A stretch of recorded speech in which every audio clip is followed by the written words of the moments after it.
12 verse 2. Ating basahin, tignan uli sa ating mga Biblia kung ano po ang sinasabi ng Romans chapter 12 verse 2. Sinasabi po dito, huwag ninyong tularan ang sanlibutan ito, kundi magbago kayo sa pamamagitan ng pagbabago ng iyong pag-iisip upang mapatunayan ninyo kung alin ang mabuti, kasiya-siya at lubos na kalooban ng Diyos. Manalangin po tayo. Salamat po po Diyos sa salita na aming nakikinggan na kung saan muli ay makakasagap po kami, makakatanggap po kami ng mensahe na nagmumula po sa salita mo na siyang babago din po sa mga bagay na kung saan ay nag-aanap po kami ng kasagutan po. Lalo na po sa pagkakataon po nito sa aming kapanahunan na kung saan ang aming kaisipan ay natatali sa mga bagay na kung saan ay walang pagkakataon. Balik, ang pagbabago ng kaisipan na hatid ng salita ay siyang magbibigay din po sa amin ng pananaw upang sundin ang mga bagay na ninanais din ng Diyos upang maintindihan at makuha po namin ang mensahe pong ito. Dinos po rin namin ang tulong ng Banal na Espiritu na pagpalain ang pangunawa po ng bawat isa. Maraming salamat po Diyos. Maraming sa pangalan ng Jesus. Amen. Okay, so ang ating kapatid na si Apostol Paul ay inihimok po tayo na baguhin ang ating kaisipan. Dito ay hinighlight po niya yung transformative power ng isang bagong pananaw. Mga Kristiyano na merong pagbabago sa kanilang mga pananaw. Kaya tingnan mo natin kung paano ang verse na to ay magbigay po sa atin, encourage po sa atin na ipamuhay ang ninanais po ng Diyos sa bawat isa po sa atin. Lalo na yung pananaw na ninanais din ng Diyos na dapat natin ipamuhay. Okay, so biglang sabihin, kung hindi pa tayo Kristiyano, yung mga pananaw po natin ay pananaw lamang po ito para sa sanlibutan, para sa ating kabutihan. But this time, bilang mga Kristiyano, nagkaroon ng shifting sa ating mga pananaw. Imbis na sa mundo, ang ating mga pananaw ay nagkaroon ng pagbabago. At ang mga pananaw po nito ay nakatuon sa sangkalamitan. Kaya tingnan po natin kung ano ang ibig sabihin ng gusto nito, yung ilalim ng ibig sabihin po nito. At ating buksan, ating pag-aralan kung ano po ang liwanag na hatid po nito. Para mabigyan po natin ang connection ng topic na ito, ay buksan po natin ang ating Biblia sa Ephesians chapter 4, verse 22 to 24, kung saan nandito yung cross-reference po ng ating text na binasa. So, ating buksan ang Ephesians chapter 4, verse 24 to 25. Sinasabi po dito, in verse 24, at kayo'y magbihis ng bagong pagkatao na nilalang ayon sa wangis ng Diyos sa katwiran at kabanalan ng katotohanan. Kaya pagkatapos itakwil ang kasinungalingan, ang bawat isa ay magsalita ng katotohanan sa kanyang kapwa sapagkat tayo'y mga bahagi ng bawat isa. Yan po yung cross-reference na kung saan ay connected dito sa verses kong ito.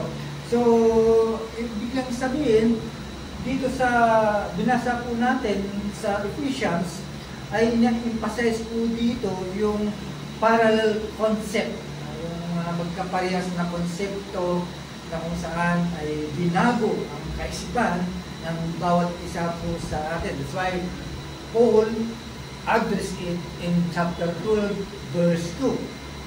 So, the same, no? na nag-ihimok sa atin bilang isang mananampalataya na i-let go na natin yung mga lumang kaisipan po natin. Na may mga bagay pa na binabalik-balikan po natin. At sometimes, yan po yung niyayakap po natin sana nung ganito pa ako, hindi pa Kristiyano, sana naging ganito na ako, umangat na ako. But this time, ay Kristiyano ako, bakit nandito pa rin? Pero hindi niya nakita yung kanyang bunga ng pagiging Kristiyano. Diba? Kaya ka naging Kristiyano because hindi lamang mo dahil ikaw ay tawag ito, naniwala ka kay Kristo, kundi ang dala-dala mo nito ay nakita mo ang kalalagayan mo sa harapan ng Diyos. At nakita mo rin kung paano makakawin po doon sa pamamagitan ni Kristo. Kaya tinawag po tayo Christian. Why? Because we are the follower of Christ. Kaya dito makikita po natin ang utos o himok ng dalawang verses na ito na ating pakawalan na yung mga bagay na nasa isip po natin. Bagos yakapin na natin yung bagong attitude ng ating kaisipan. No? Iwanan na natin yung mga lumang kaisipan na nakapanin sa ating mga isip, kundi palitan na ito ng pagbabago ng kaisipan na hatid ng salita po ng Diyos. So, ibig sabihin, yung dalawang verses na ito ay ini-emphasize po niya yung transformative na ginawa, no? Yung transformative power of renewing our minds. And of course, ang magiging bunga po dito, we become more like God in our thoughts and in our action.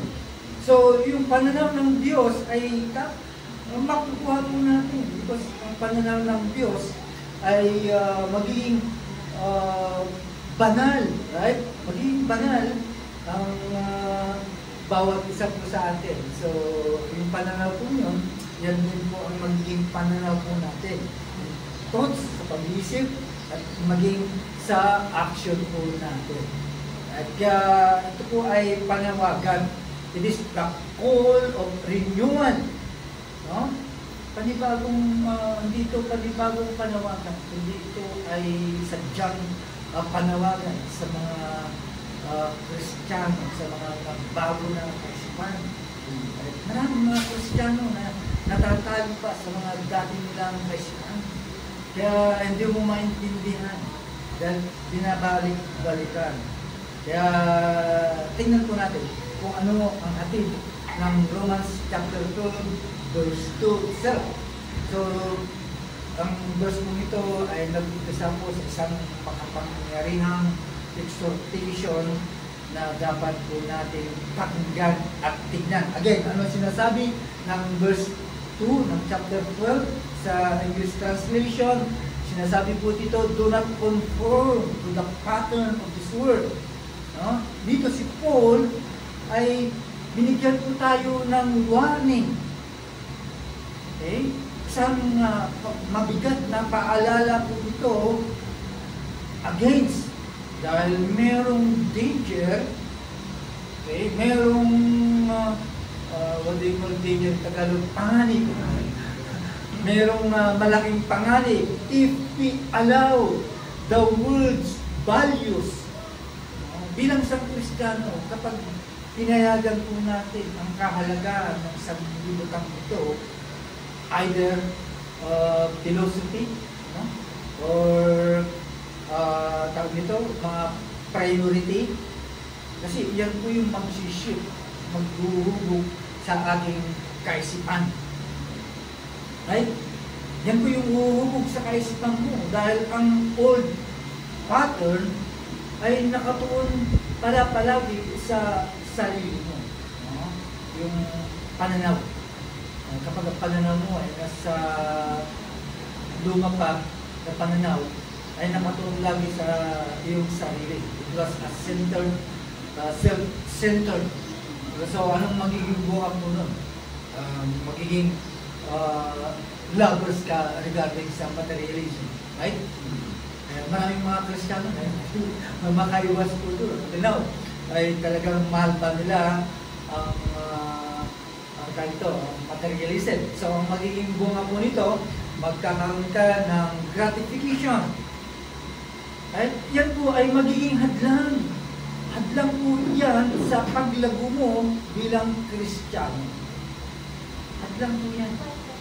Kahit anong gawin mo, kapag yan ay lagi mong binabalik-balikan, magiging hadlang sa ating paglago o paglayo sa ating Diyos.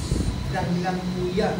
Kaya maraming mga Kristiyano na malayo sa Diyos dahil ang kanilang kaisipan ay nasa lumang kaisipan. Hindi nila nakita yung hatid ng chapter 2, verse 2 that as a Christian, dapat bago na ang pananaw. Hindi nakatuon dapat ang pananaw natin sa sangkalangitan. Kaya this transformation of minds na kung saan sinasabi ng verse na binasa po natin, sinasabi po dito, but be transformed by the renewing of your mind. Here again, Paul highlights the key, yung susi to live a transformed life. Ano ang gagawin po natin? Sinasabi po natin na binago na ako ni Kristo. Born again. Born again ako. So it means there is a transformation in your life. Diba? Kapag nagsabi ng gano'n, kalimitan gano'n, ano ka ba? Born again na ako. So ibig sabihin, sinasabi po niya na siya ay nabago na sa lahat. So anong gagawin po natin? Renewing our minds. Renewing our minds. Ang ibig sabihin ko dito is to renew means to make new. Hindi, walang pagbabago. There is a new, there's no new things na nakikita sa iyo. Right? So, ang iba pang ibig sabihin ko dito is refresh or restore. Okay? It is a process of deliberate process of change and growth. Bilang Kristiyano, bilang tayo po ay nagpupropes na Kristiyano. Okay? Dapat makita po ito. Well, sometimes natatalo ang Kristiyano. Alam niyo kung bakit? Kasi ito, sa isip po natin, battleground po yan. Kaya mahirap tumawid. It is a battleground kung saan dito mapupurma ang spiritual na bagay. No? Kaya marami tayo na hindi makatawid po dito because there is a spiritual transformation takes place. May nagaganap. Kaya mahirap makatawid. Kaya ang dapat natin gawin, we should transform our mind. Baguhin po natin, iwanan po natin yung mga bagay na kung pilit sumasaksak sa mga isip po natin. Ipalit po natin na kung saan bilang mga Kristiyano na binago ang kaisipan. Ano ibig sabihin po nito? By renewing our minds. Okay? Ang ibig lang sabihin po nito, we allow God. Ayan po ang Diyos na siya ang magbubo, siya ang mag-receive sa iyong kaisipan. Hayaan mo sa pamamagitan ng kanyang mga salita. Kaya punuin mo ang iyong kaisipan ng salita ng Diyos. Iyong susi para mabago ang ating kaisipan. Huwag yung mga bagay. At yan ang magbuhubog sa iyo kapag isinaksak mo lahat ang salita ng Diyos sa iyong kaisipan. Yan ang mag-ibig. Yan ang bibigyan ng focus. Yan ang mag-a-align, okay, sa iyo, sa mga katotohanan na matutuklasan mo at mga wisdom na matutuklasan po natin sa salita ng Diyos. Right? Kung hindi po natin gagawin ang mga bagay na ito, mapupuno ang iyong isip ng mga bagay na inaayawan. Mga kapatid, alamat, hindi natin natutupad yung ating mga pangako na magkaroon po tayo ng continuous Bible reading, studying the Word of God because of many distractions. Hindi po natin may pagpatuloy. Why? Dahil yun po yung battleground. Kaya hindi nyo ba napapansin? As long na tayo po ay nagbigay na po tayo ng schedule para sa ating pag-aaral, pagbabasa, and yet hindi natin natutupad dahil mayroong battleground dyan. Kaya ano ang kadahilanan na bakit mayroong pagbabago? What is the purpose of renewal? Why we should renew our minds? Kala po natin, trabaho lang ito ng banal na espiritu o trabaho na ng Diyos. Kaya pinapabayaan na po natin. Wala na tayong gagawin as the Spirit leads, as the Word of God dictates. Of course, kung ano po yung sinasabi ng salita ng Diyos, dapat po natin ang gawin po natin. Yan po yung pamantayan po natin para magkaroon po tayo ng pananaw. Sorry. Pero nadidikit yun sa salita. Right? So, ganun po yun. So, ano ang kadahilanan? Bakit inihimok po tayo ni Paul na magkaroon tayo ng renewal our minds? Bakit po tayo in-urge na to renew our minds? What is the purpose? Why should we renew our minds? Okay? At ito yung sagot ni Paul. Siya rin mismo ang nagbigay ng kasagutan. Right? Binigyan po tayo ng kasagutan para makita po natin. No? Binigyan po tayo ng kasagutan and Paul provides us with the answer. Ano yung sagot po niya? Then you will be able to test and approve what God will is. Ganyan din. Nandun din sa text po natin. Okay? It's good, pleasing, and perfect will. Right? Yan yung sagot. Kaya, when times comes, talagang binago natin ang ating mga kaisipan, ang ating mga pananaw, ano magiging sagot? It will shift. Tatawid po tayo, magkakaroon po tayo, at i-allow ng Diyos na magkaroon po tayo ng discernment and understand God's will. Maintindihan po natin klaro kung ano ang kalooban ng Diyos. Makikita mo kung ano yung plano, purpose ng Diyos sa atin, sa simbahan, o sino man. Klaro na maintindihan po natin. Okay? As long as we immerse ourselves in the Word of God. Kasi yun po yung magiging susi. Diba? Tandaan po natin, nung tayo may bagong Kristiyano, nagpakababad po tayo sa salita ng Diyos, anong nangyari sa iyo? Ano ang naging epekto sa iyo? Ano ang naging epekto sa atin? Di ba? Bakit ang naging epekto? Okay? Alam, dahil sa pagbabaya natin, sometimes hindi na natin binababad ang ating mga sarili sa salita ng Diyos. Time comes, ay napalitan na ng mga pananaw. Kaya naman sa libutan. Kaya inagaw. Hindi. That's why, ang hamon ko, we should immerse ourselves in God's Word. Tapos, una, sa salita ng Diyos. Pangalawa ay panalangin. Tapos, po ito ay kasangkapan po ng biyaya na bigay po ng Diyos. Pangatlo, yung pakikipag-tipan mo sa iyong kapwa Kristiyano, fellowship to everyone. Okay? Sa bawat mananampalataya. So, with that, kapag ginawa po natin, mga kapatid, ang iyong isipan become attuned. Magiging tama, magiging pupunta ka sa tamang lugar.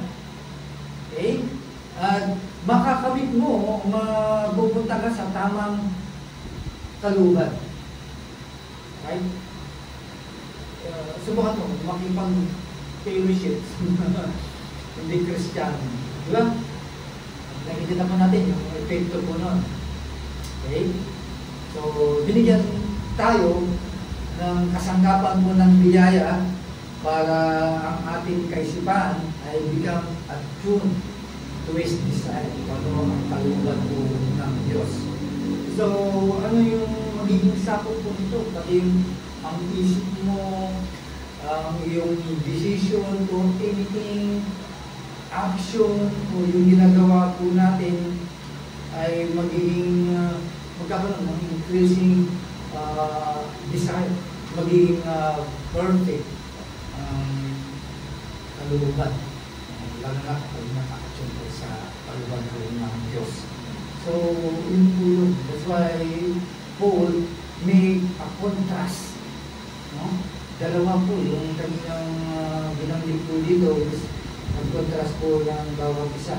Kaya itong verse pong ito ay by contrasting the renewed mind with the conforming mind. Diba? Yan yung contrast. Kaya sinabi po niya, do not conform, but to be transformed. Yan yung contrast. No? So, anong ibig sabihin ni Paul para sa atin? Sa pukpong ito, it means confirming refers to blindly adapting the world's standards. Okay? Yan po yung ibig sabihin mo na. Conforming, ibig lang sabihin, blindly adapting. Huwag nating tanggapin kung ano po yung standard ng sanlibutan, kung ano yung mga idoliya ng sanlibutan, na huwag mo nang bigyan pa ng dalawang pag-iisip pa, second thoughts. Diba? Alam mo naman, sabi mo lang po yan. So, sabi, huwag mo nang bigyan ng critical thinking. Sometimes, binibigyan po natin po yun. Pinagtatanggol pa natin. So, ibig sabihin, blindly adapting. Huwag mo nang tanggapin kung ano yung hamon, o ano yung alok ng sanlibutan, kabayaan mo na po yun. Lalo na yung mga idoliya na ating mga napapakinggan.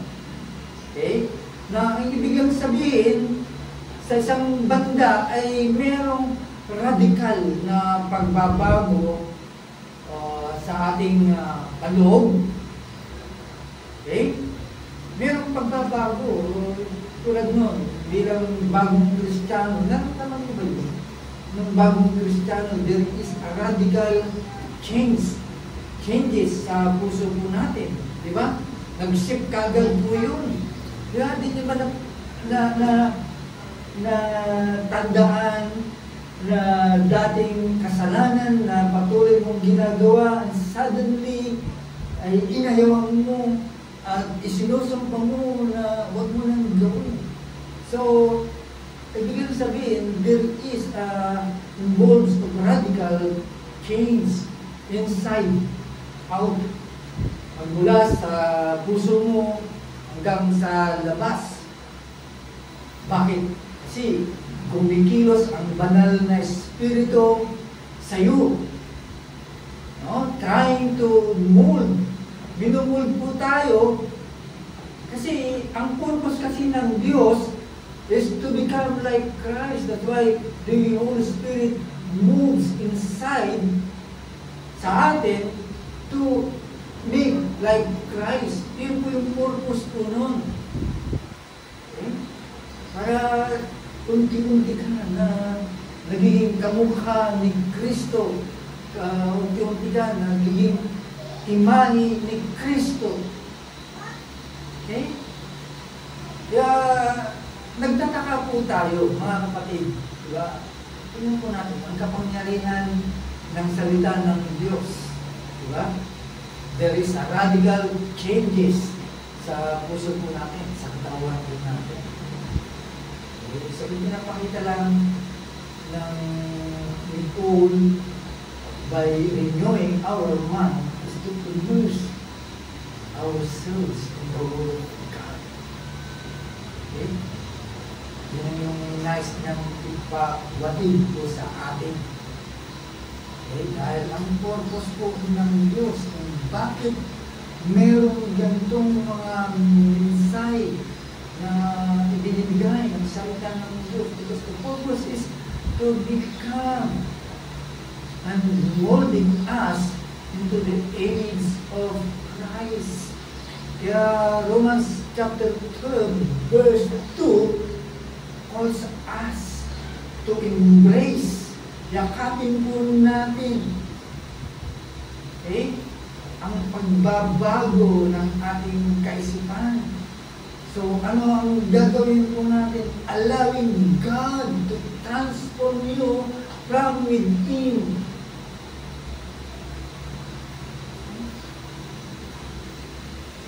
Tabayaan po natin, mga kapatid, na ialaw po natin na ang Diyos ay baguhin po tayo pagmula sa loob hanggang sa ating alabas. So, anong gagawin po natin? Pababayaan na lang ba natin na gano'n lang ang gagawin? No, may mga responsibilidad po tayo. Para makamit po natin ano ang sinasabi ng Romans chapter 12 verse. Of course, ang gagawin po natin by rejecting worldly thinking. At yan ang gagawin po natin. Alisin po natin. Reject po natin ang mga bagay na kaisipan ng isang libutan. Right? At i-align mo ang iyong kaisipan sa mga katotohanan sa salita ng Diyos. Yan ang pagbabago ng iyong kaisipan. Sa kalaliman ng katotohanan ng ito, kukuha natin, makakamtan po natin at makuha po natin ang tinatawag na pagbabagong perspektibo sa buhay. Okay? Again, balikan po natin ang Ephesians chapter 4 verse 22 to 24. Yung first reference natin kanina kung saan ay emphasize po dito na katulad din po ng panawagan ng verse 2 ng chapter 12 ng Romans to renew our minds and put on the new self. Okay? As we continuously submit our minds to God's transformative power.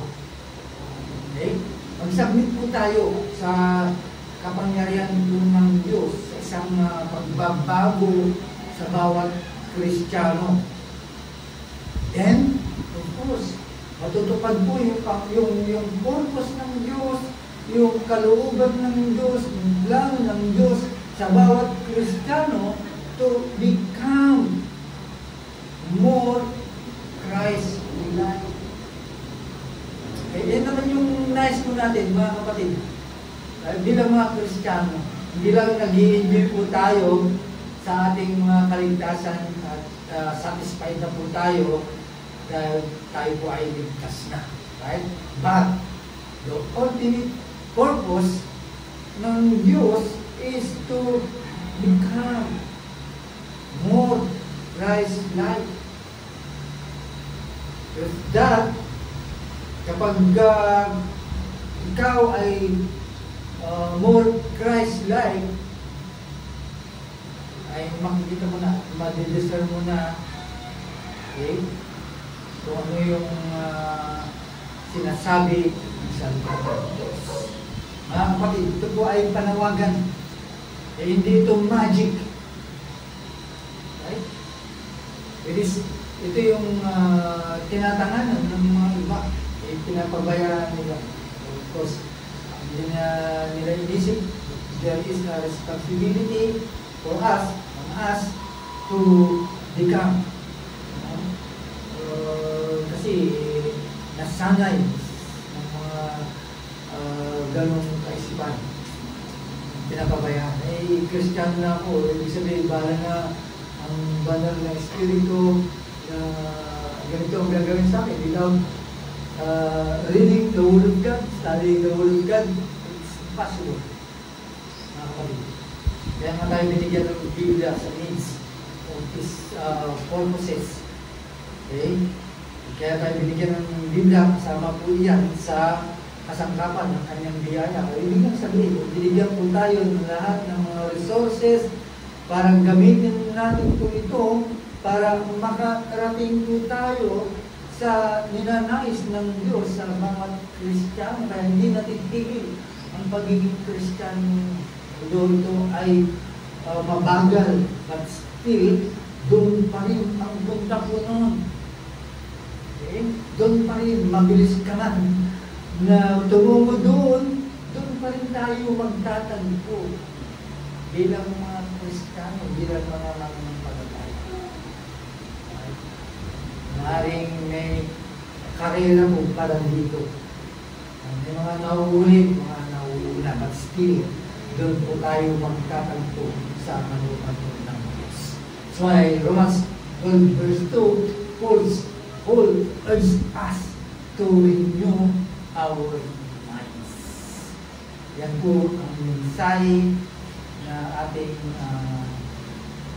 napakinggan para sa ating paglago bilang mga Kristiyano. Manalangin po tayo. Maraming salamat po Diyos sa inyong kadakilahan. Salamat po sa atin mo na prinsipyo ng salita na kung saan akibat po dito ng responsibilidad po namin na dapat po namin ito ipamuhay. Huwag lang tumagos sa kabilang tainga po namin. Bagos may mga tungkulin din po kami na dapat po namin gawin sapagkat kasama po kami sa mga layunin mo sa buhay ng mga Kristiyano. Kasama po kami po Diyos sa purposes mo. Kaya lahat ng mga pangangailangan po namin ay inyong ibinigay, itinalaga para gamitin namin po ito. Kaya we ask Lord na sana magamit namin po ito bilang mananampalataya, bilang nagnanais na maging kamukha kami ng ating Panginoon sa Kristo sa buhay po namin. Lord, salamat po sa mensahe at naway na binabak po kami sa magkalaman. Salamat, Panginoon.